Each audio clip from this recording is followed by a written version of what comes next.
saka si Good morning Marinduque, mabuhay! Ayan, at live mula po dito sa Gisian, sa barangay Gisian, Mukog. Dito sa Gisian Cove, tayo po ay magbiyahe ngayon patungo po sa Natangco Island. Ito po ang ating gagawin po ngayon ay part po ng enhancement training ng Marinduque Tourist Guide Association. Ayan po. At ito po ay bahagi din po ng preparation sa isasagawa na pagsalubong dito sa ating mga cruise ship. Ayan, mga turista nasakay po ng cruise ship, ano po, at aabangan po ninyo yan, ano po. So ngayon papakita lang po namin sa inyo ang aming mga kasama dito sa enhancement na ito. Unang-una po. Una, nagpapasalamat po ako kay Ma'am Karen ng Gisian Cove Resort. Napaka-generous po niya na kami pinahiram ng kanyang bangka. Kaya kami po ay makakapamasyal ngayon at makakapunta to evaluate Natangco Beach po na isa sa pupuntahan ng ating mga Australian cruise ship tourists. So, doon na rin po kami magpa-practice, mag-enhancement practice. Medyo pampatanggalan po ng kaba ng mga tour guides natin. Kaya dito po namin napiling pumunta. Dahil gusto namin makapagserbisyo ng very happy yung mood namin para madala po natin sila lahat sa happiness ng mga taga Marinduque. Maraming salamat! Ayan, at ito pong isasagawa po namin ngayon sa mga kabubukas pa lamang ng kailang Facebook Live ay bahagi po ng preparation sa pagdating nga po ng isang cruise ship na galing po ng Australia. Ayan, at ito po ay sabi nga biyaya ito sa atin sa Marinduque na tayo po ay pupuntahan na. We are part na po ng tinatawag na cruise ship capital ng Southeast Asia. Kasama po ang Marinduque. Kuya Joven, siya po ang presidente ng Tour Guide Association. Good morning everybody. Mabuhay! At welcome to the heart of the Philippines. Kami po ay pupunta doon sa aming enhancement tour which is on location sa Barangay Silangan, Natangco Island. Maraming salamat po sa may-ari ng Gisian Cove Resort, si Miss Karen, at nagpahiram sa amin ng kanyang napakaganda at napakalaking tourist boat. Ayan. So, bantayan po natin darating ang bisita from Australia, around 73 Australian tourists from the cruise ship Coral Adventurer. Maraming salamat po at good morning everyone. Ayan. So, kaway-kaway. Ayan, the Vice President. Hindi na. Sige. Ayan, kaway-kaway, Ken. Kenzonatics. Please follow Kenzonatics also. Kenzonatics. Ito na naman. Ito. Si Kuya Erwin. Sino pare? Si Ses. Ito Exotic Beauty. Oo, sa mga puti. Ito naman sa mga itim. At ito yung babaeng hindi maalam lumangoy. Naka-ready na. Call me Miss Night. At syempre, kasama natin ang ating hindi, siya po ang original na tourist guide ng ating lalawigan. Ayan. Hello, welcome. Sana ay maging maganda ang patuloy ng mga training namin at maibigay namin ng maayos ang serbisyo para sa ating darating ng mga bisita dito sa probinsya ng Marinduque. Nakasalalay ang probinsya natin, kaya kailangan talaga maaari pang training. Ayan. Welcome, mabuhay! Ayan. At ito daw naman yung adventurer daw naman, na ready na. Ito naka two-piece na. Ang tour guide kailangan equip. Equip. Ready. Ayan. Hi everyone. Okay. Ito naman. Bagong Bungan Cave, siya po ang master ng Bagong Bungan Cave. Ayun po ay bumaba ng Bagong Bungan at magalangoy naman sa island Ako po ay magsasirena naman ay sa tubig ngayon. Hindi na sa kuweba.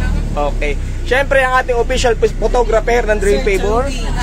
Ayan. Ano yan? Excited to welcome our guest from Australia. Si Father Toby. Siya nakakalam ng mga heritage sa mga churches. Ayan. So, siyempre, basta mga hamilya, mga gwapo. Ayan, magkalapit yung dalawa. Gwapo ba rin yung babaero? May tagtag ano? Ayan. So, Anong flatline ni Sir Joven?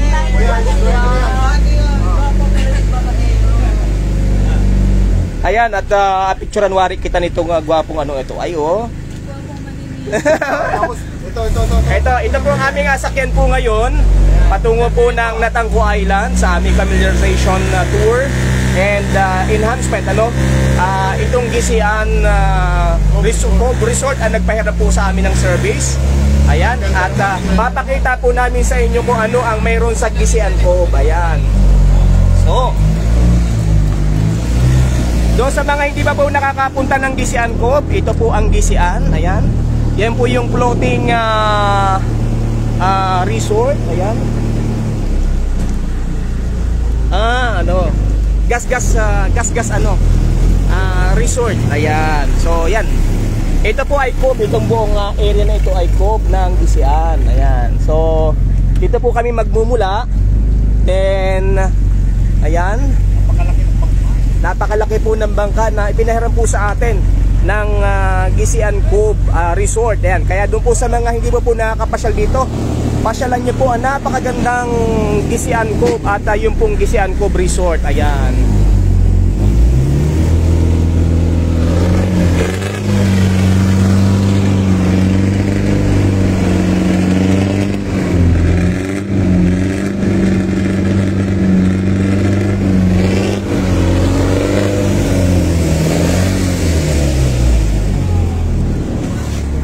Ayan, at ikot pa rin po tayo.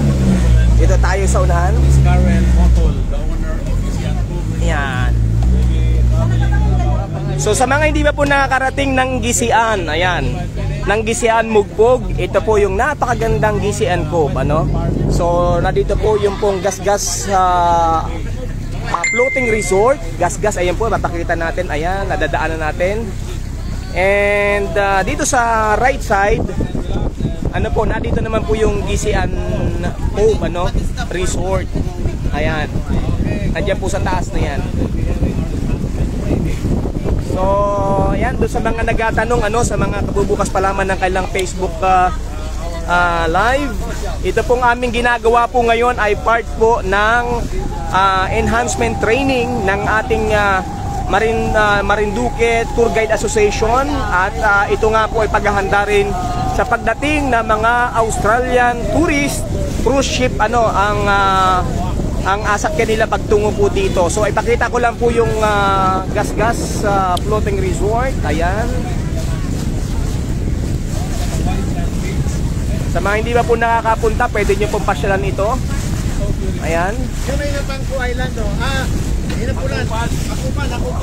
Yung po nakikita nyo island din ay Hakupan Island. Hakupan. So ito naman po yung Gisian Cove. Ayan. Ayun po sa taas. Nakita nyo po yun, nasa taas ng bundok na yun. Yung Gisian Cove. Ayan.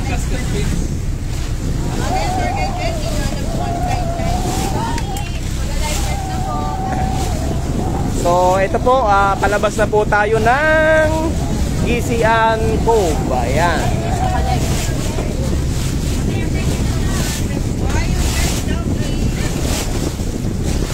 Where the best is...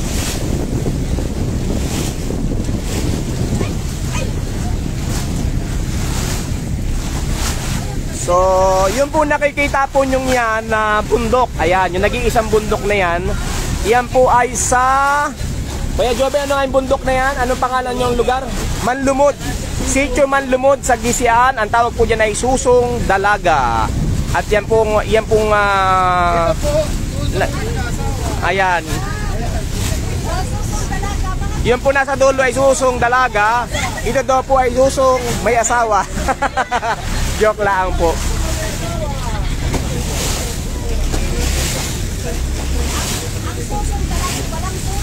Ito ang dalagang walang suso.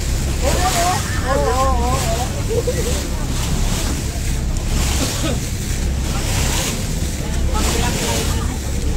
So ayan, at sa mga kabayan natin, hello Marinduque, ayan, lampas sa gas-gas o lampas dyan sa gas-gas. O, nakalampas na po kami ng gas-gas. Ayan, at dito na kami sa Sitio Manlumod na. Ayan, At yan po yung, alam niyo po ba yan sa Sitio Manlumod, may magagandang bato dyan eh. Nung tayo pumasyal dyan nung una. Tapos ang ganda po ng, may mga rock formation po dyan sa Sitio Manlumod. Yan po ay parang community area ng Gisian. Tayo po kanina ay, ayan. So, hello po sa lahat nanonood, ayan. Part po ito ng Gisian, may mga rock formation. May kasama po tayo yung geologist, si Kuya Joben. Tinuturo ni Kuya Joben yung mga kahalagahan ng mga rock formation kung ilang years. Kuya Joben, ilang years na yan? Yung mga bato na yan? This was formed around 23 million years ago. Tinatawag nating Torrijos Limestone Formation. Torrijos Limestone Formation. Torrijos Limestone Formation. 23 million years ago. Formed underwater. Na-form daw ito sa lalim ng tubig. Ayan. Marine limestone. Ang tawag po dyan ay marine limestone. Ayan. So, yan. May kasama po tayong geologist. Ayan. At pinapaliwanag niya yung kahalagahan ng mga batong ito dito sa ating lalawigan ng Marinduque. Yan pala ay 23 years na. Yan mga 23 million years. 23 million years. Ayan. The marine rock formation.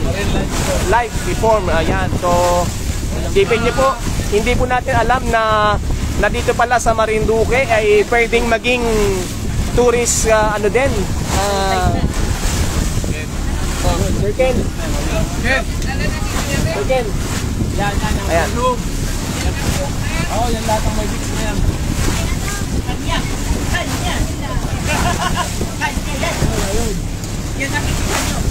Kanino yan? Yan may beach na yan.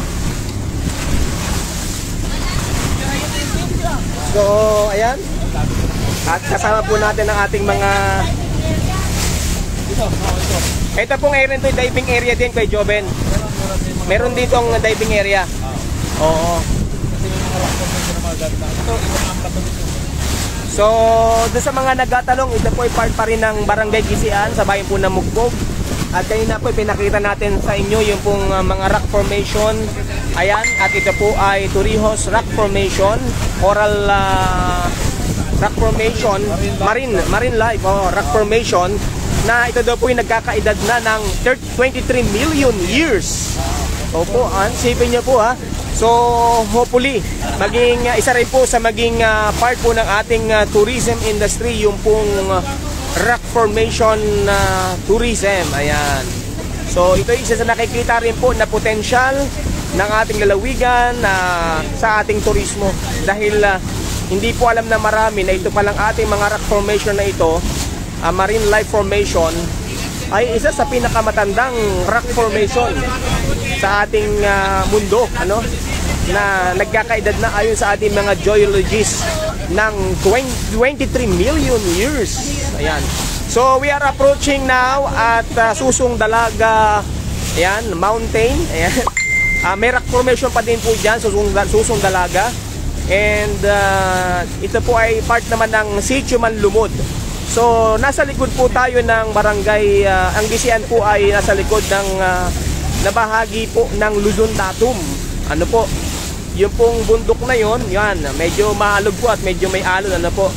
So yung may ulap na yun na bundok ay part naman, yan naman po yung bahagi naman ng Luzon Datum, na kung saan ay nandyan yung marker ng sentro ng Geographical Center of the Philippines. Ayan. So ayan, maganda ng mga rock formation dito sa Sitio Manlumod, Gisian. Ayan. Paliwanag naman ni Kuya Joben yung po namang Susong Dalaga. Susong Dalaga. Ano pong ibig sabihin yan? Ang Susong Dalaga ay isang klase ng rock formation na tinatawag nating Torrijos Volcanic Formation, na ang klase ng bato ay tinatawag nating andesite at saka basaltic flow. Ibig sabihin, mas matanda yan. Yan ay mga 56 million years old na. Ang tagal na. Oo, mga 56 million naman. Kita niyo parang may columnar basalt, yung may mga mataas na ganun. Parang mga poste. Parang haligi. Oo. Kasi basalt yan. Kaya tinatawag natin yun na andesite and basalt flows. Yan yun. Yun yung Luzon Datum nandun. So yung isang bundok na yon sa gitna, yan po yung Luzon Datum, ano? The Geographical Center of the Philippines. Ayan, dyan dyan. Ibang klaseng bato rin yan. Oo. Yan ay diorite. Diorite. Ano to? Diorite porphyry. So itong susong dalaga na ito, rock formation medyo ay Matanda. volcanic, ano? Volcanic. Volcanic. Ibig sabihin, maaaring dating vulkan ito? Hindi naman kasi Hindi naman. Hindi. Yan yung mga nung milyon taon nakalipas. Oo. Yan yung mga binuga nung pagputok ng vulkan. Oo. 56 million years ago. So parang bahagi ng Big Bang, ano? Yan yung nung nabuo kasi yan ay nasa ilalim ng dagat pa rin yan. Oo. Yan Kaya may mga columnar basalt ang tawag yan.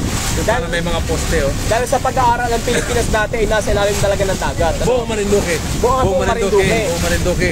Nasa ano yan. At sulibol na lamang ito pagdating ng panahon. Makikita ninyo yung mga ibon yun. So may mga ibon. Yan Yan. puti. Yan Oo. So, ilang years na yan? 56? Mga 56 million years old.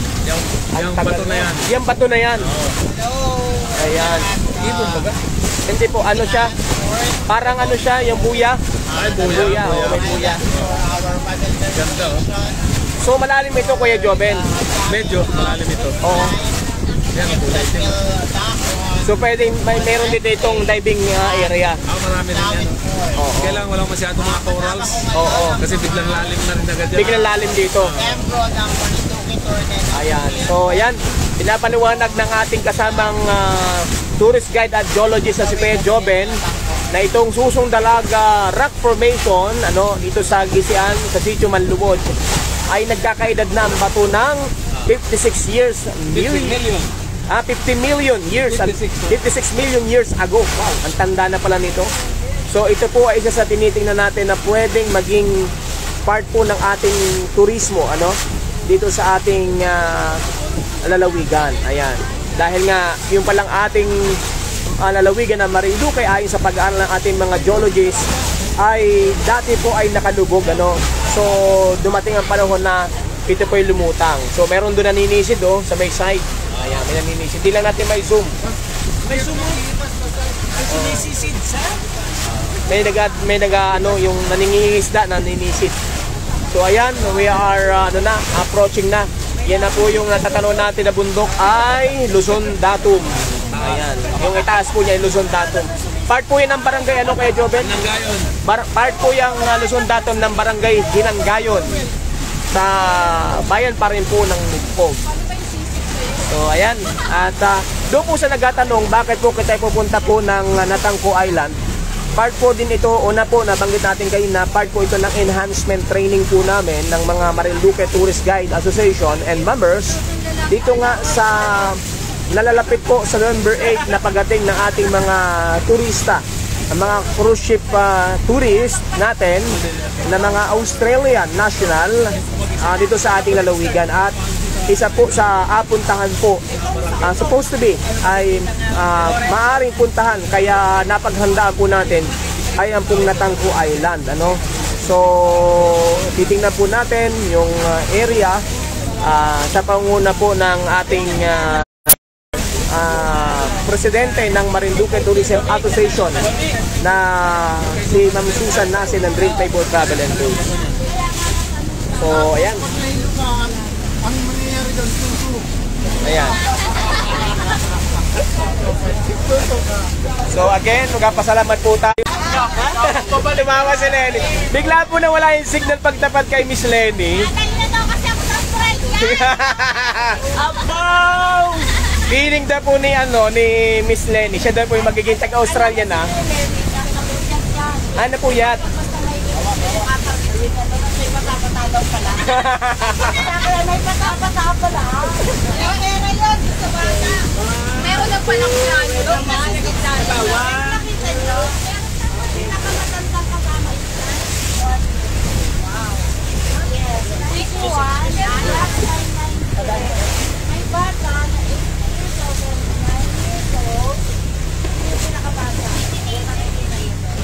So, ayan, tuloy-tuloy po tayo.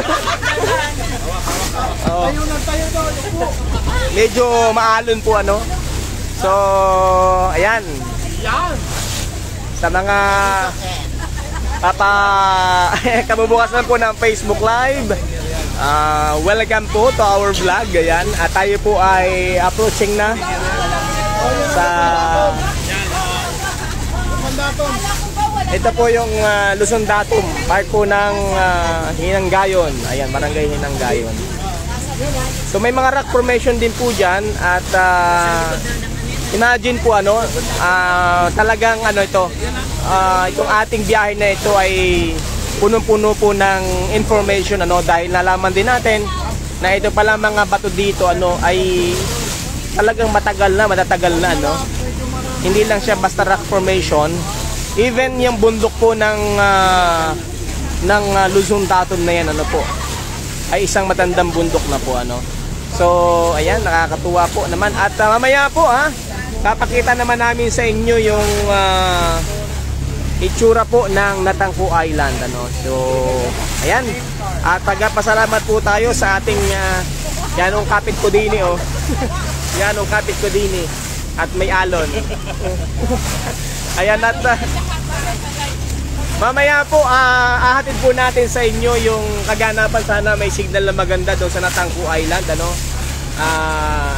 Yan po ay apasyalan natin. Ayan, at muli po subaybayan po ninyo ang magiging takbo ng ating turismo sa ating lalawigan ng Marinduque, particular yung pagdating ng ating mga turista mula Australia sa pagpunta nga po dito sa ating lalawigan ng isang cruise ship by November 8. Ayan. Nalagaw na Australian. Nalagaw na Australian. Ayan. So again, thank you so much. Ayan, and mamaya po muli po tayo magbabalik ano.